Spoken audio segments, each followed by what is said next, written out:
Bien, gracias por continuar con nosotros aquí en Revista 110. Aquí vemos algunas informaciones, acerca de lo que se sabe acerca del autor de la matanza de 59 personas en Las Vegas.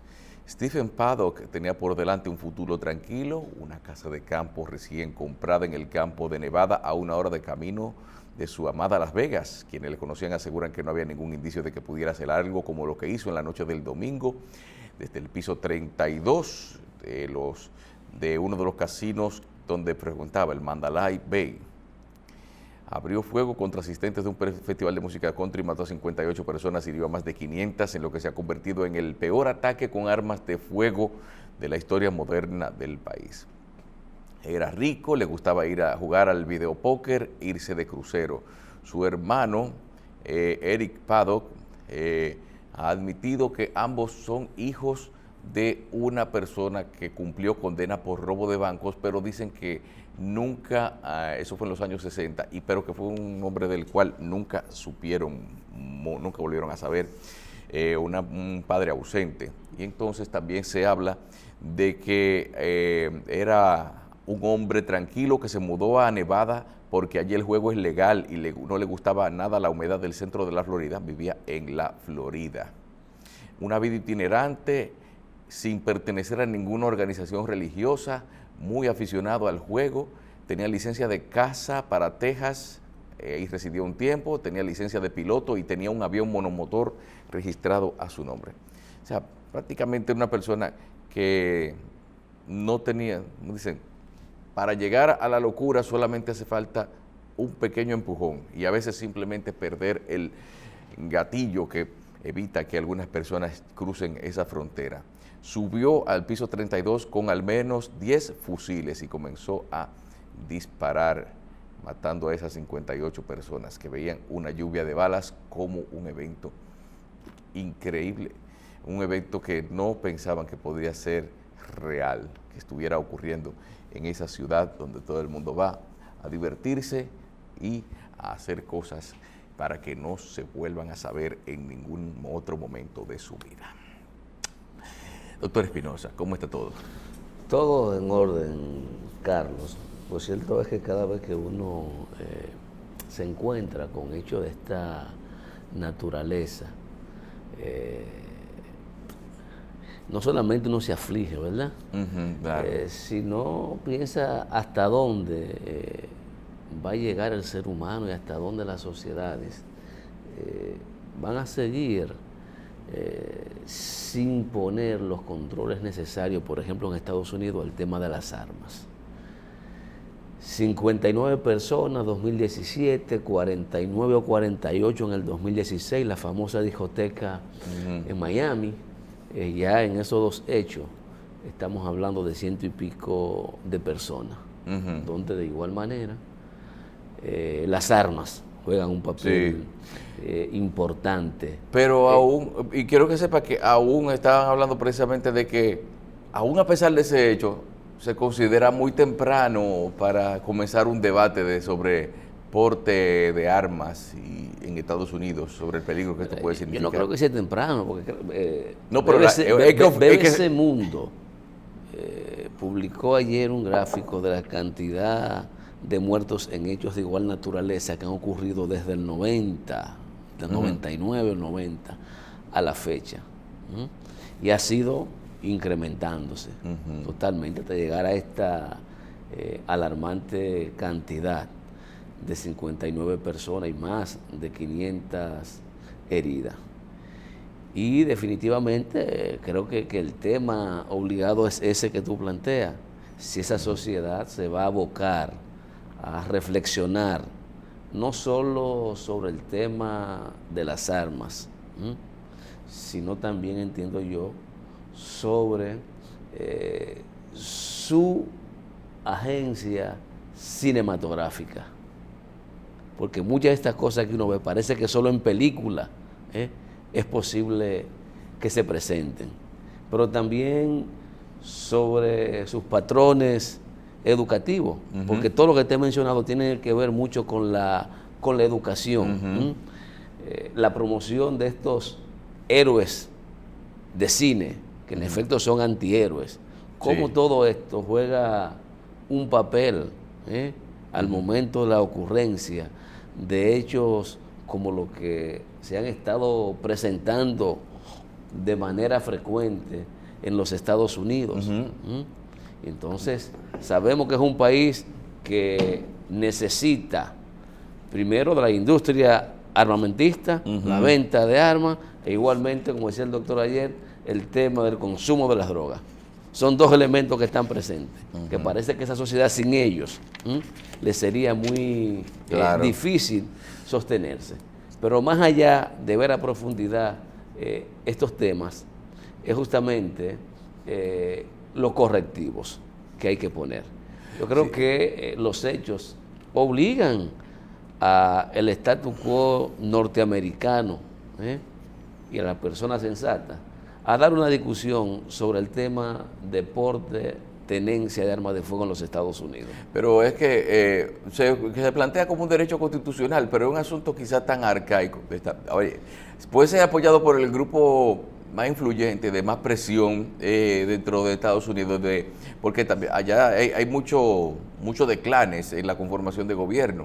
Entonces, la Asociación del Rifle, un grupo de gente que defiende como un derecho constitucional el derecho a portar un arma. Pero es que llegó un problema constitucional, pero también un problema económico. La ley era para un momento determinado de la historia.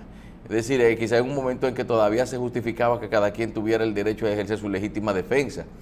Y puede quizás haber una regulación de que limite el porte o la tenencia a un ámbito determinado. Por ejemplo, ya aquí en República Dominicana, fíjate, aquí nosotros tenemos el arma en la casa, puede ser que nos sirva más que andando con ella encima, porque andando con ella encima es posiblemente que una gente que la tenga, alguien que tenga un arma, lo que va a hacer es convertirse en un objetivo. Ese tiene un arma, hay que matarlo para quitársela. Eso es como se ve la cosa ahora. Hay cosas que habrá también que ver en términos de seguridad. ¿Qué cantidad de balas necesitó este señor y cómo subió eso a donde estaba? Bueno, mira, aquí hay un reporte del Nuevo Herald que dice que él tenía en posesión 42 armas, de las cuales 23 estaban en la habitación del hotel. O sea, era un hombre, era un hombre que no molestaba a nadie, pero que tenía 42 armas. ¿Cómo pudo subir 42 armas a esa habitación? No es de un día. 23 armas. 23 armas, no es de un día, cierto. Pero evidentemente... No es planificar, la premeditación de este es el mejor ángulo para una cosa para un evento que van a hacer ahí abajo, de aquí yo puedo hacer la mayor cantidad de daño. Eso es también. Porque se nota una premeditación. Elegir el lugar donde se va a hospedar. Los mecanismos de seguridad del hotel, usted puede subir a su habitación con cualquier tipo de arma en los Estados Unidos en un hotel. Pero todo ese tipo de cosas habrá que verla también, porque, Carlos, tú estás hablando de muchas armas. No, el periódico publica que que tenía en posesión 42 armas. Oye, la naturaleza de un arma es dispararse y la naturaleza de una munición es dar en un objetivo. Entonces, una persona que colecciona armas de fuego, quizás la coleccione porque le gusta, pero alguna afición y algún elemento intrínseco de su personalidad es que le mueve a tener una dotación de armas de esa cantidad, aunque sea la persona más pacífica que sea. No solamente se va a conformar con verlas ahí guindadas de una pared. Imagínate. Sí, pero bien, más que el detalle es la reflexión que tiene que dar la sociedad, porque no puede cada año verse en una situación de esta magnitud y sobre todo... y además de que no tenía perfil de terrorista tampoco, ciudadano americano, o sea, una gente que revela mucho en cuanto a lo que son las deficiencias en cuanto a seguridad. Y no conozco la ciudad de Las Vegas en Estados Unidos, pero tengo entendido de que quizás una de sus principales características es hacer cosas que legalmente pueden estar prohibidas en otro país, es decir, en otra parte de Estados Unidos, mejor dicho, en otros estados. Quizás la falta de control y de supervisión en lo que lleva a la gente a las habitaciones de los hoteles puede ser una de esas gracias que tiene estar en esa ciudad. Bueno, lo cierto es que es lamentable el hecho, y uno no sabe qué pasa por la mente de una persona cuando planifica una acción de esta naturaleza, porque evidentemente que hubo toda una planificación para llegar a esto y finalmente suicidarse, porque si hubiese sido un suicida, pues se da un tiro y acaba el problema y no tiene que agredir a nadie. Pero los hechos no ocurrieron así como uno piensa, sino como son.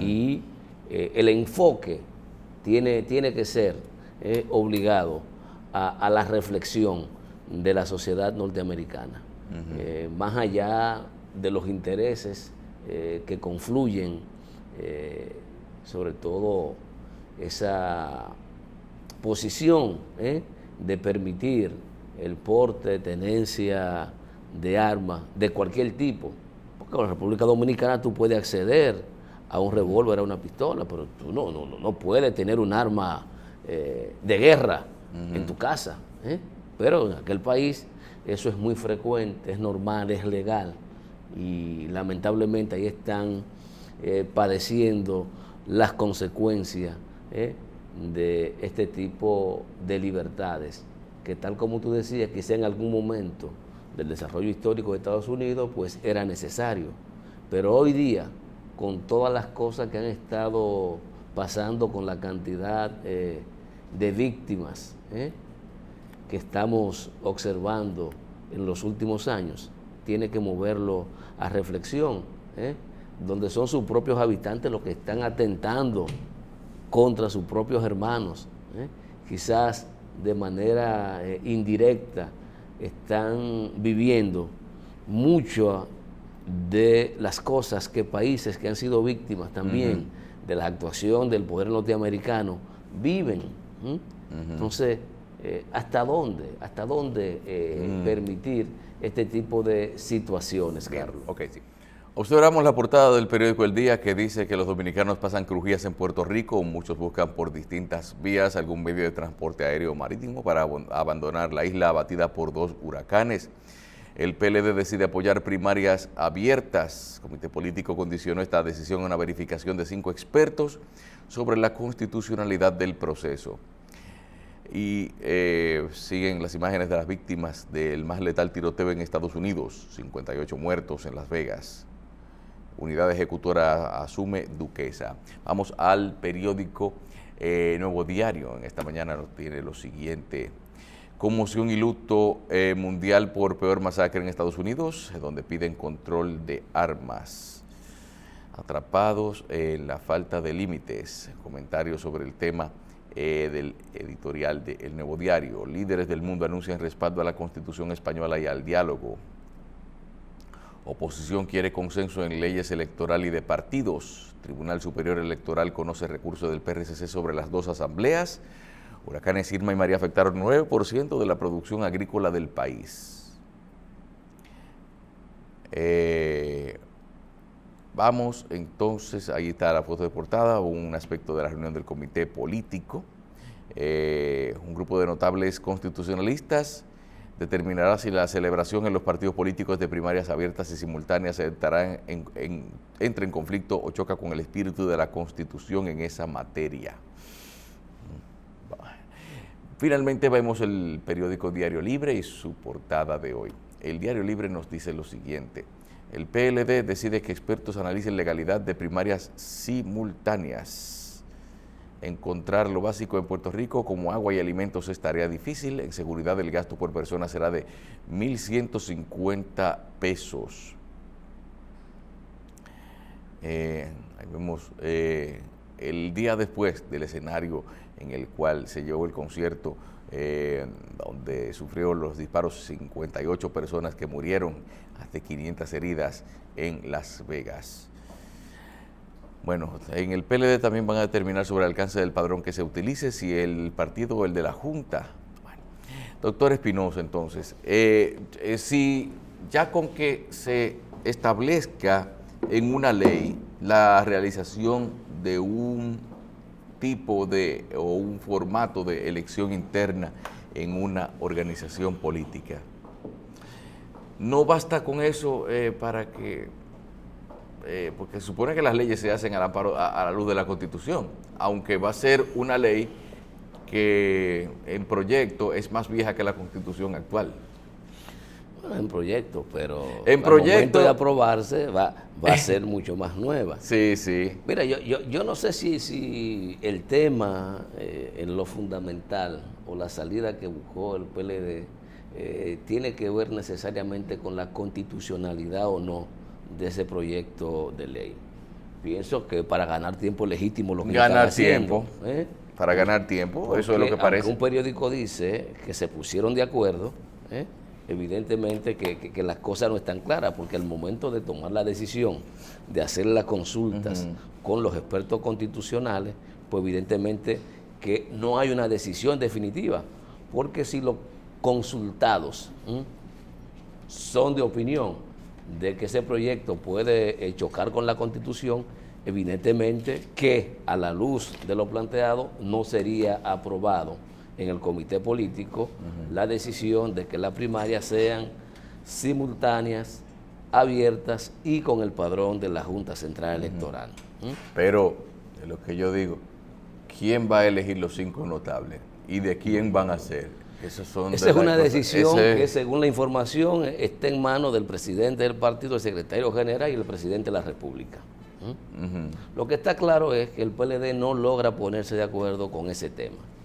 Y yo no estoy seguro que lo que estemos discutiendo sea lo que le convenga a la República Dominicana, lo que le convenga al sistema de partidos políticos en el país. Posiblemente ahí lo que se está discutiendo es, en definitiva, la continuidad del danilismo, digo yo, sin Danilo en el poder.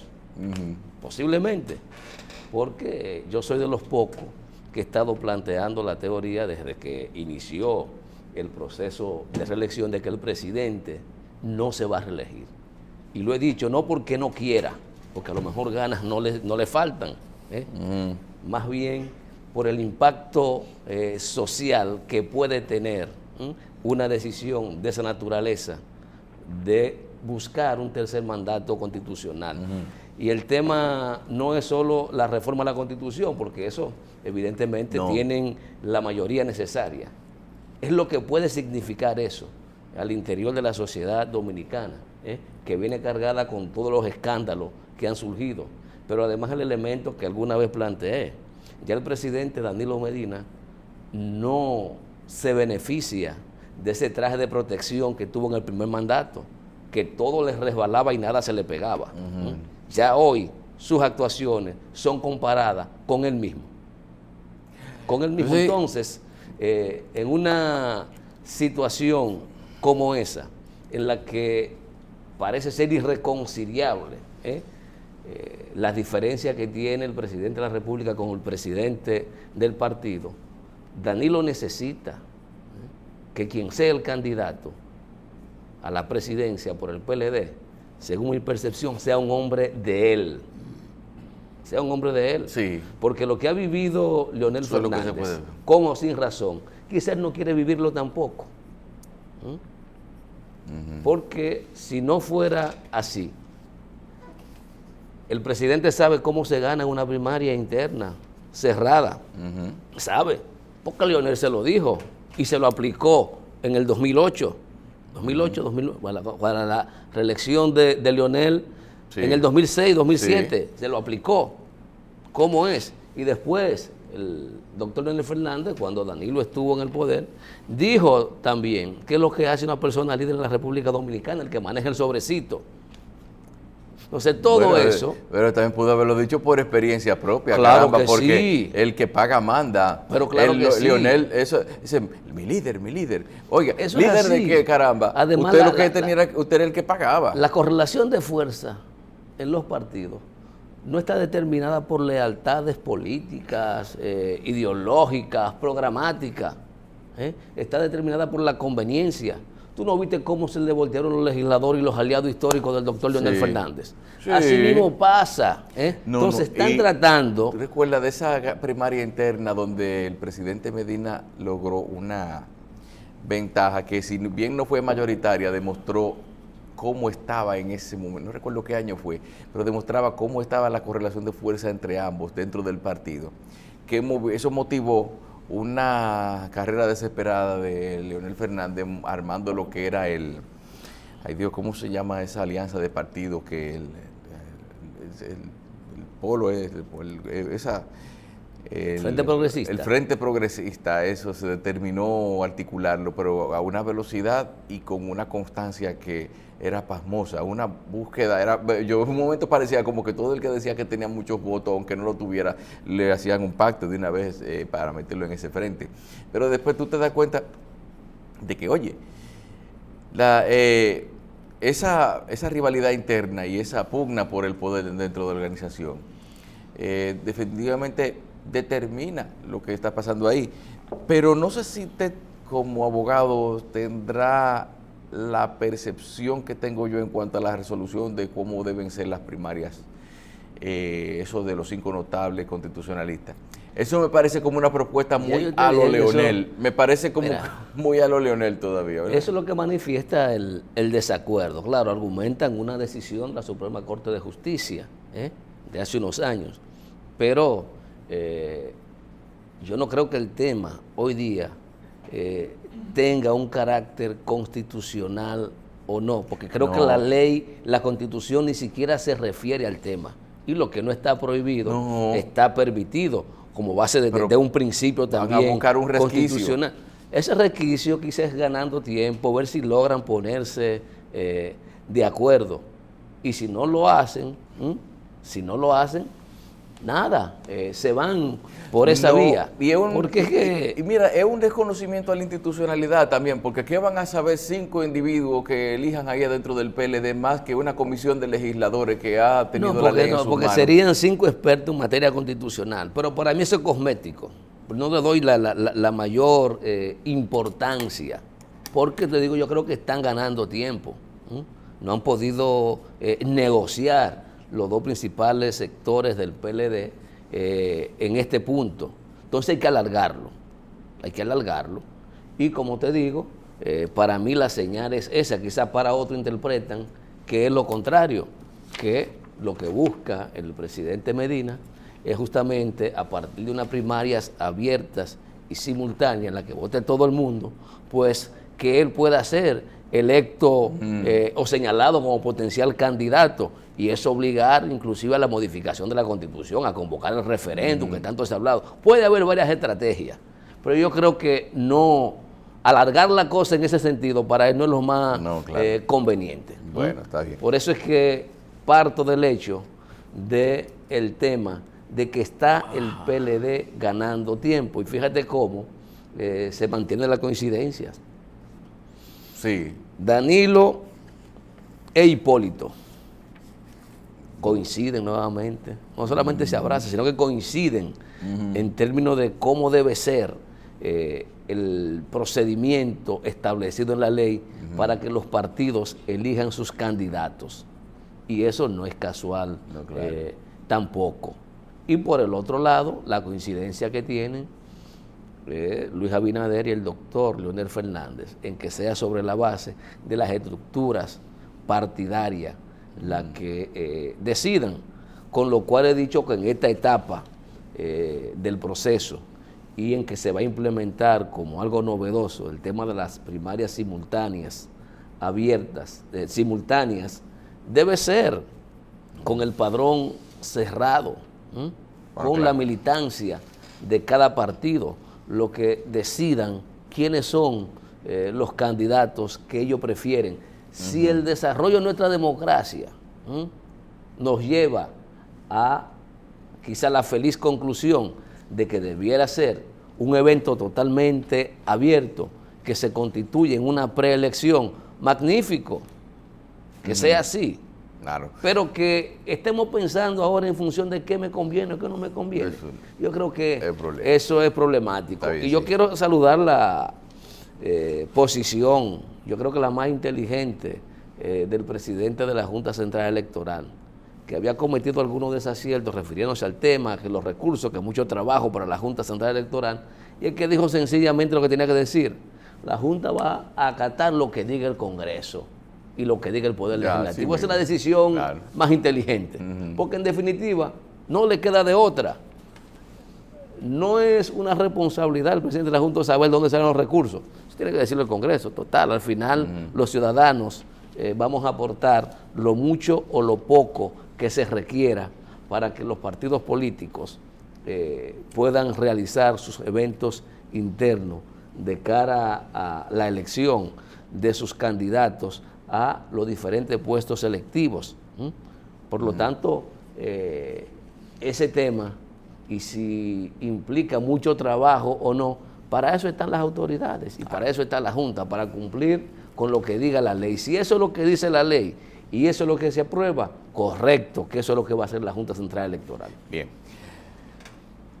Con el izamiento de las banderas nacional e institucional y una ofrenda en el altar de la patria, la Superintendencia de Bancos dio inicio a las festividades con motivo de su 70 aniversario. El izamiento de banderas fue realizado en la explanada frontal de la sede del organismo supervisor y fue encabezado por el superintendente de bancos, Luis Armando Asunción, quien estuvo acompañado por funcionarios y empleados de la institución. Al ofrecer las palabras centrales durante la ofrenda floral en el altar de la patria, el superintendente de bancos destacó que República Dominicana ocupa los principales lugares de rentabilidad y fortaleza del sistema financiero de la región. Valoró el rol de la superintendencia de bancos de salvaguardar los ahorros de los depositantes y velar por las buenas prácticas de las entidades de intermediación financiera.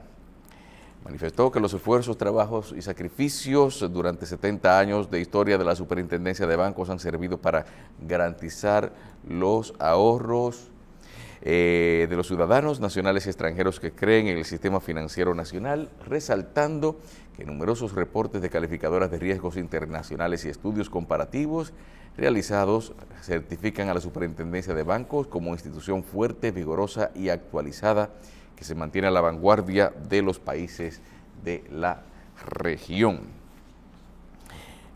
Valoró el esfuerzo que realiza la Oficina de Protección al Usuario de Servicios Financieros para atender derechos de los usuarios y de las mismas entidades de intermediación financiera. Indica que la superintendencia ha correspondido como institución cada día más comprometida con la calidad de supervisión, brindando confiabilidad en sus dictámenes y el mandato a la Ley 183-01.